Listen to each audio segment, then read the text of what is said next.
Hello, welcome to my channel. तो आज की इस वीडियो में हम बात करने वाले हैं एल्गी के इकोनॉमिक इंपॉर्टेंस के बारे में। ठीक है, एल्गी का जो फर्स्ट इकोनॉमिक इंपॉर्टेंस है वो है fix CO2 and dissolve O2 in the environment. यानी कि अब आप जानते हैं जो एल्गी है वो क्या है, वो ऑटोट्रॉपिक इन नेचर है। तो ऑटोट्रॉपिक होने की वजह से क्या होता है, वो फिक्स करता है CO2 को और डिसॉल्व करता है O2 को इन्वायरमेंट।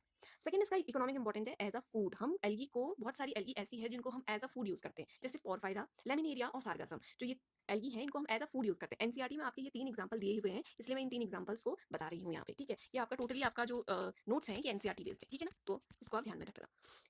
थर्ड जो इसका यूज है एज फूड सप्लीमेंट। हम एल्गी को एज अ फूड सप्लीमेंट भी यूज करते हैं। प्रोटीन रिच जो क्लोरेला होता है उसको हम यूज करते हैं। स्पाइरुलिना होता है, ठीक है, क्लोरेला जो होता है वो प्रोटीन रिच होता है, जबकि स्पाइरुलिना जो होता है वो स्पेस ट्रैवल जो होते हैं वो यूज करते हैं एज अ फूड सप्लीमेंट के रूप में।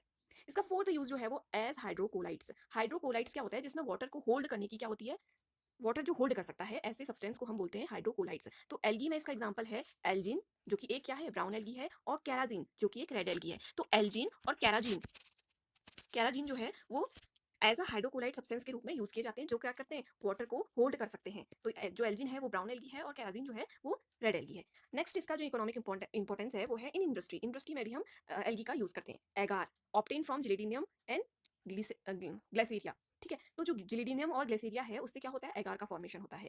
ठीक है, is use to grow microbe and ice cream and jelly. तो ये क्या किसमें यूज करते हैं, आइसक्रीम और जेलीज में भी हम इसका यूज करते हैं एगार का। एगार जो कि किससे ऑब्टेन होता है, जिलेडियम और ग्लिसेरिया से। देखो अब इसमें जो एमसीक्यू पूछे जाते हैं वो कैसे पूछे जाते हैं, ये देखिए। अब आपसे पूछेगा जो वाटर होल्डिंग सब्सटेंस है वो कौन कौन से हैं, कौन कौन सी एल्गी है जो वाटर होल्डिंग सब्सटेंस के रूप में यूज की जाती है। तो आप उस वक्त बोल सकते हैं क्या इसका आंसर होगा, एल्जिन और कैराजिन। आपसे ये क्वेश्चन पूछा जा सकता है कि स्पेस ट्रैवल जो होते हैं वो किसका यूज करते हैं एज अ फूड के रूप में, तो किसका यूज करते हैं, स्पाइरुलिना का यूज करते हैं। ठीक है, नेक्स्ट आपसे पूछा जा सकता है जिलेडियम और जो ग्लेसेरिया है वो किससे ऑब्टेन, वो उससे क्या ऑब्टेन होता है, अगार। अगार से, अगार किससे ऑब्टेन होता है ये पूछा जा सकता है आपसे। ठीक है ना, एज अ फूड कौन कौन सी एल्गी यूज होती है। तो ये सारी जो इकोनॉमिक इंपॉर्टेंस है ये टोटली इससे एनसीईआरटी में ये सारे के सारे आपके दिए गए हैं। प्लांट किंगडम में अगर आप देखते हैं तो उसमें आप देखेंगे कि ये सारे एग्जांपल्स दिए हुए हैं, इकोनॉमिक इंपॉर्टेंस दिया हुआ है। तो इसको आप नोट्स बनाइए, इसके आप इसको नोट कर सकते हैं। और ये आपके लिए बहुत एक ना एक क्वेश्चन इससे हमेशा पूछा जाता है। अगर एल्गी से आपका कोई भी क्वेश्चन पूछा जाता है तो उसमें आपको ये जो एनसीईआरटी से पूछे जाते हैं ये क्वेश्चन आपको ईजिली दिख जाते हैं और बहुत अच्छे से आप इनको याद कर लीजिए। तो अगर आपको वीडियो पसंद आई तो वीडियो लाइक कीजिए, चैनल को सब्सक्राइब कीजिए। मिलते हैं नेक्स्ट वीडियो में कुछ नए इंटरेस्टिंग टॉपिक के साथ बायो के। तब तक के लिए बाय बाय।